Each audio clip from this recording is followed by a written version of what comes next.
What's up, Neogenesis family? Here's Coach Tommy, and today I've decided to challenge myself by trying some golden era type of sets, reps, movements, supersets, and to be honest, it was an amazing experience as I got to see myself in the mirror just progress at a rate I've never experienced before. So here, this is my warm-up. I usually start with the bar just to feel good. Sometimes it's special because in the modern era, we have this tendency to think that doing more is not necessarily going to give you more, which could be true in a lot of different environments. But in the realm of bodybuilding or just making your body stronger, bigger, faster, I've always believed that hard work was a necessity in order to build something great. And I've always been inspired by those bodybuilders from the golden era, pushing themselves.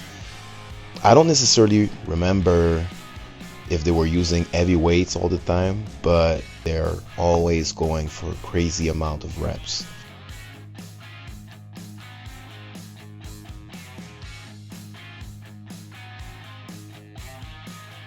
For the set 1, starting at 225, I did 12 reps, which was pretty challenging to be honest. I do like to go on a wide positioning of my hand to fully feel the stretch of my pectoral muscles. I have two different sets of plates in my home gym, which are bumper plates and iron plates. So the iron casted plates are, to my opinion, heavier than the other ones, and I've decided to go with them for this exercise.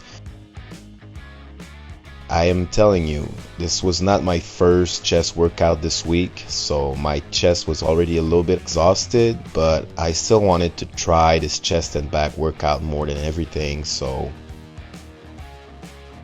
here we are. That's my second set. At this moment, I feel more tired than I've ever felt in like the past 5 years, and it's just the beginning. So I did 10 reps. I tried to aim for 12, try to stay motivated, but honestly, I just felt my chest engorged with blood, and it was at this point hard for me to go over 10 reps. So now in my head for this third set is more a matter of getting myself over the 5 reps range. And you can see here I'm using a little bit more of that bouncing of my chest technique, but I'm still trying to get some decent rep. And honestly, when I set a weight on the bar, I like to keep it and live with it. And then my philosophy is that over the course of time I will get used to this sensations. So I start with some, I would say, cheating reps and start stuff like that, and then if I feel good about it, I just keep on going, and then I improve over the course of time. And set 4 was more in the range of failure, so I usually keep myself on inside 3 different sets. So going 4 sets, it's been a while, and honestly normally I just stop there. But this workout was designed to push myself to the absolute limit and even over it. So the goal is to go for 6 complete sets. And the number of reps though can vary, but you are trying to reach failure. You are trying to keep a good form.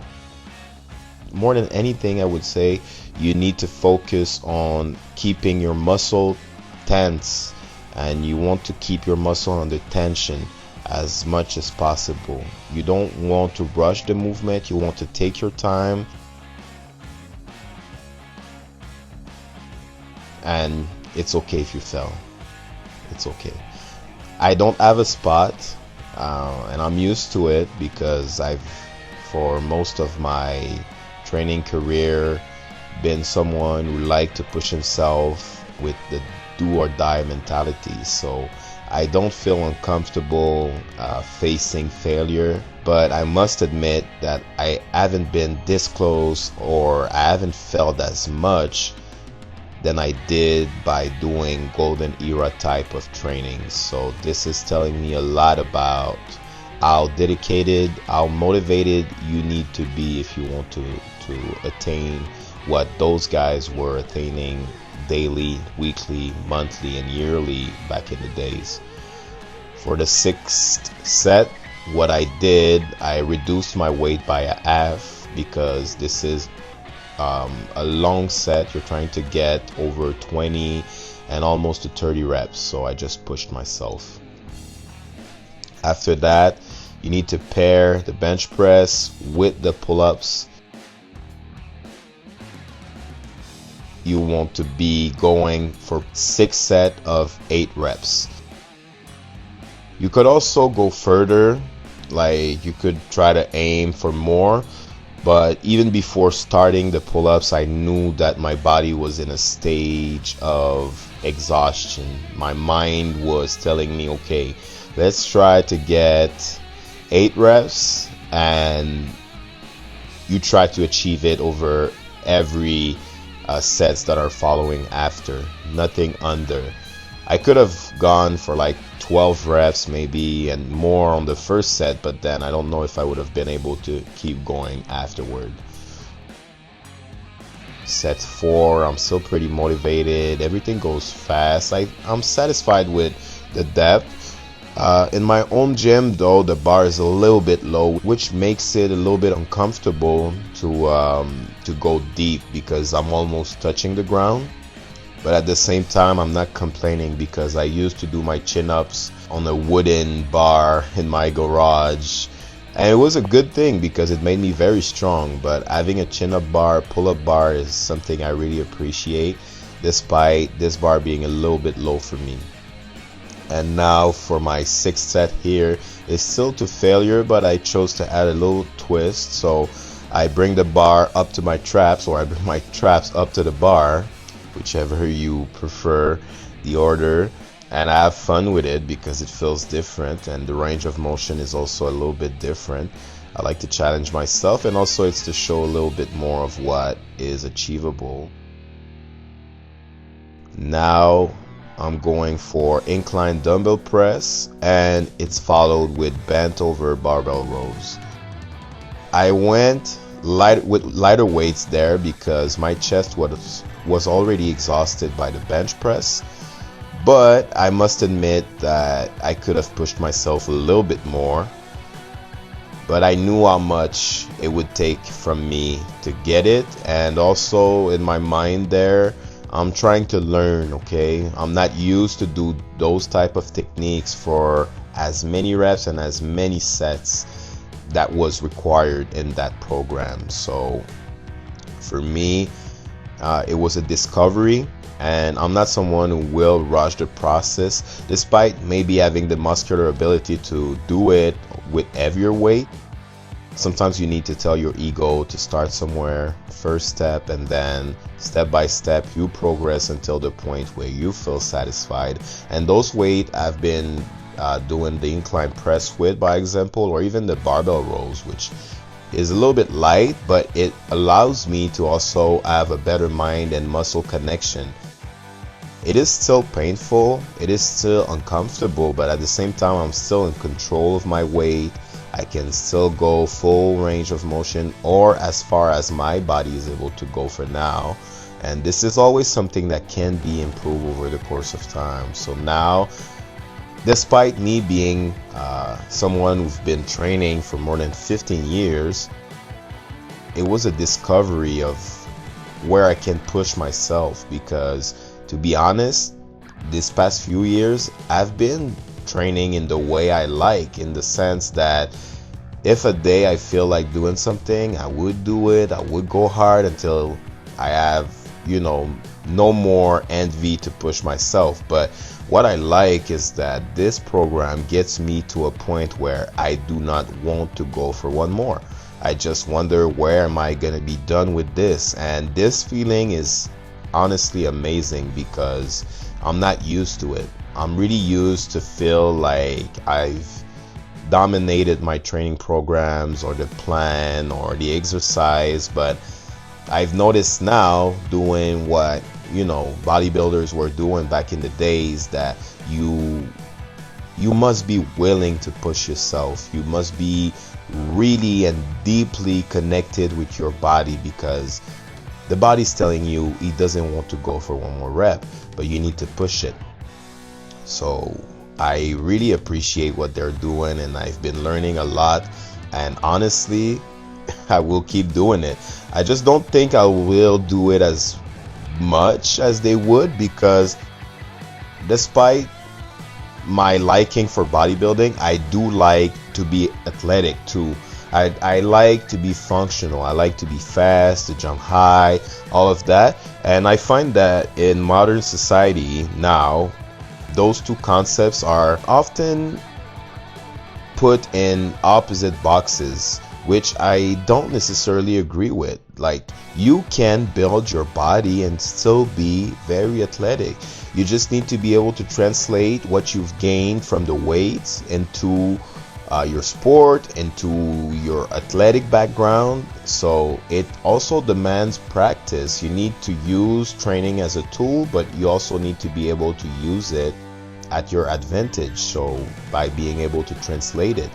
And I'm telling you guys, you could look at me now, I'm pumped, big shoulders, big chest, maybe big muscles, and I could still run pretty fast, I could jump pretty high, because for me it's this experience of being human is about building a character. So you come into this world with a limited set of abilities, and sometimes you have talent, so an area where you're more gifted, let's say it like that. But at the same time, this is not a finite version of yourself. You could still carve your muscles from stones and get to a version of yourself that not only looks better, but is also able to do more. So you train hard, and then you focus, and you also remember the sensations, and you're trying to translate it. For sure, going for 6 sets of a certain exercise is different. You know, you also need, I find, to have I would say a good foundation of training, because you don't want to break on your form, you don't want to injure yourself, you don't want to create maybe certain areas in your body where you've been working so hard on your shoulders, on your knee, on your joints, that those are practically destroyed or non-existent anymore. But if you do things logically, if you take your time, if you build the best version of yourself, then you're going to be able to endure so much, and you're going to be able to go to the next level of what a human being is supposed to be.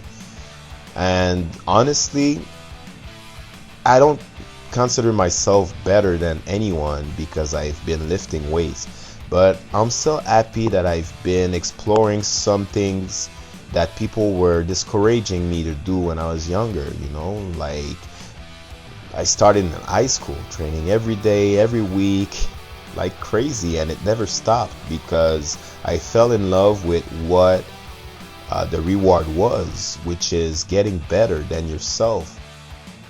I do respect people who compete with others, who find, you know, their fuel inside of competition. But ultimately, the real motivation should come from yourself. Looking yourself in the mirror and telling yourself you're gonna beat yourself. So for me, this is something I fell in love with, just getting better than who I was the day before, and trying to be better than the guy that's gonna show up tomorrow. So it's always trying to push myself to a point where I'm satisfied when I'm done. Or I should say I'm happy but not satisfied.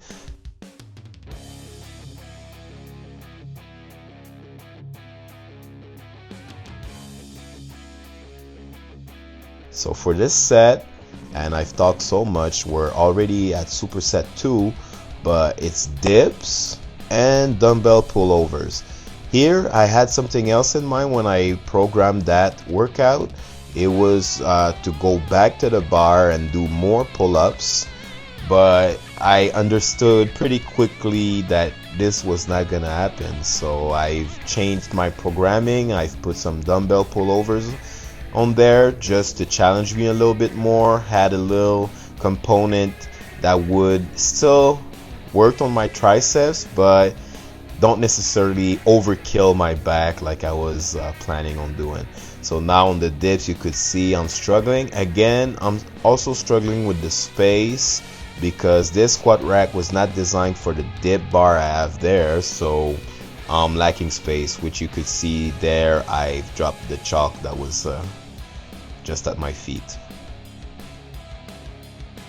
Another thing I should stress here, range of motion. So you could see I'm going deep. I'm trying to go as far as possible. The number of reps is pretty high, so I would say for me it was a little bit redundant because I would have liked to be able to challenge myself a little bit more with the weight, because I find that pullovers for me work best when I am with heavier weights. But I'm not going to be too harsh on what I chose to do at that point. This was the best decision at that moment, and I still respect it. If I were to do this workout again, I would probably go heavier. I would take maybe 75, which is the biggest dumbbell I have in my gym right now. But I'm planning on getting heavier weights, of course, because I'm in love with weights. I do love to lift heavy things all the time. And here for the dumbbell flies, I'm trying to go as deep as possible on each side. And as you could see, I chose to use a pronation grip, so my hands are pronated, which means my palms are facing away from me. The reason why is that I am a believer that sometimes you need to train in the same way as your muscle fibers. So that's why sometimes when both arms are facing each other and you're doing the fly, yes, you will still get the result. You'll get that stretch, but if you try putting your palms away from you, you'll feel the stretch because your hands, your arm are going to open further, and it will stretch your muscle fibers more. So at this point of the workout, you could see my arms are just like two big piece of ham. So you could see how much blood, you could see the vascularity, you could see that I am being, challenged a lot by my training. Again, now it's more a matter of reaching my reps. I could say here on the rows, I've been rushing a little bit because it was getting late. But no excuses. To be honest, the form is something that's super important, and following my mentality, I would like next time that I am doing those workouts is to focus on range of motion and also time under tension. So it's not too bad, but at the same time there's room for improvement.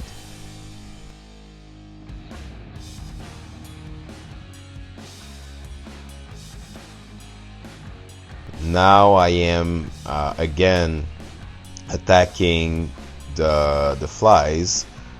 So there's a little bit lift of my head. Sometimes I would like to let it just on the bench,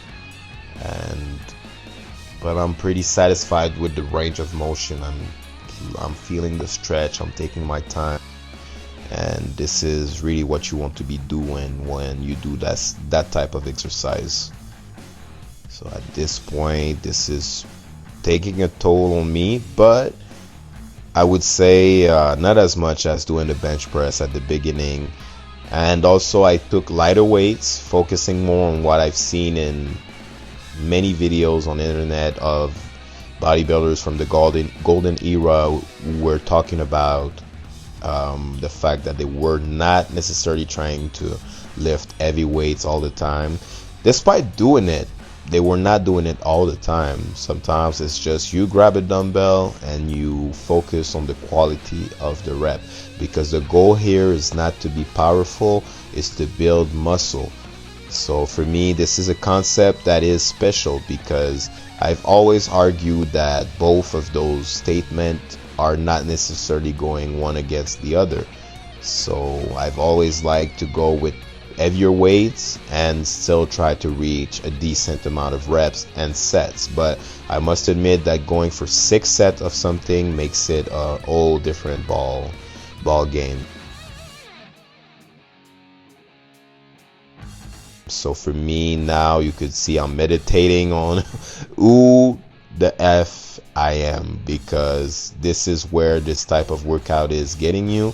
You're like questioning yourself, but at the same time, I do appreciate it. Like I stated earlier, for me, those type of workout are really special because you know you're doing something great. You feel it in your bones, you feel it in your muscles, your mind knows it, and people who watch it, I hope, will come to the same conclusion, because I find that those guys who were training that way have to have something special in order to like drive themselves to that extent. Because me, someone who likes doing that type of things, I've been faced with, the man in the mirror, the man who wants to go to quit, to make it shorter, to make it easier. So I'm pretty impressed of how dedicated you need to be if you want to pursue that type of workout, and also pretty satisfied because it doesn't go along what I have been taught by my coaches, mentors of this modern era.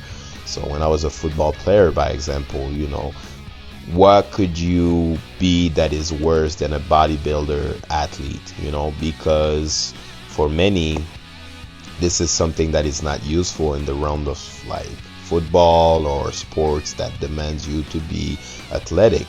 But at the same time, I've always been a firm believer that you could build a great body, but at the same time, if things are made in a way that is thought about deeply, then you are able to achieve something that combines both of those philosophy together. It's not easy to accomplish, but I'm a believer in that school of thought, and I will not give up on this idea. But I would say that, yeah, of course, if you get to this point where I'm at now, for sure, it's hard lifting my arms, it's hard, just flexing my chest, it's hard doing everything. So, but at the same time, if you then sleep good, you eat good, you recover, and then you get back to doing what you're doing. The same as if I go and then I start throwing footballs the day after, I start running, I start asking my body other tasks. And they say it sometimes that it might not be efficient because your body has a certain limit in what you can teach it. So it's better for you to specialize into something. But for me, I also believe that humans, we are generalists.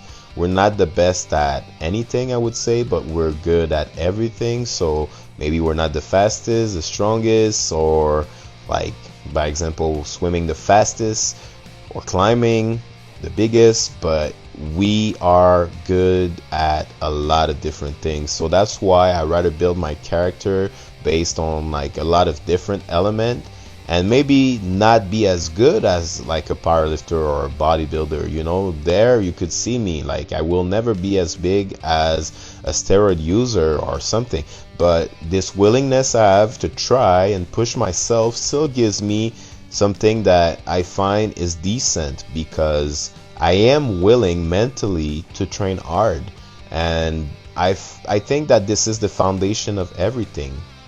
So now you could see this is my superset number 3.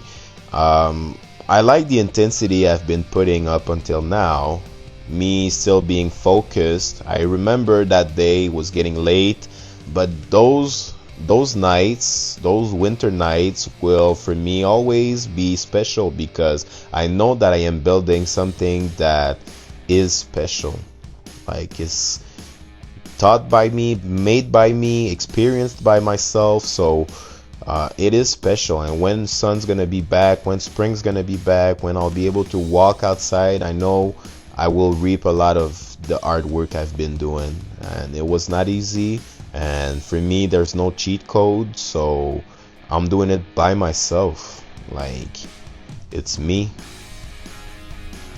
So now where I'm going now with this, it's a little bit shrug def. So what I like to do with shrugs is having my ends far from my hips. That way it looks a little bit like a snatch grip. And again, similar to when I do incline dumbbell flies, it's to make sure that the muscle fibers of my traps are aligned with my ends. So when I pull up, I feel it further from my shoulder to the top of my neck. So for me, it's a good way. I've been adapting my shrugs to build better traps, because a lot of people been shrugging, but those little details for me are what are allowing me to build the physique I have now. And then I would like to know for you guys what you think about my physique, if it could be better, what I could work on or improve. But again, this is for me just something that I find fun but challenging. You know, I like to challenge myself. Now at this point, you could see I just went for a failure set. So I'm not really focusing that much on my technique, but I'm focusing just on like getting the most out of my body, holding the bar as long as possible. And as you can see now, this is the end of the workout. I feel like I've gained like 20 pounds of muscle, but it's just the pump. So it shows that if you work hard for a period of time and intensively, you will get crazy results. So let me know in the comment, guys, what you thought about this workout, and share with me your thought on it. And feel free to like and subscribe and follow Neogenesis Academy. Thank you very much.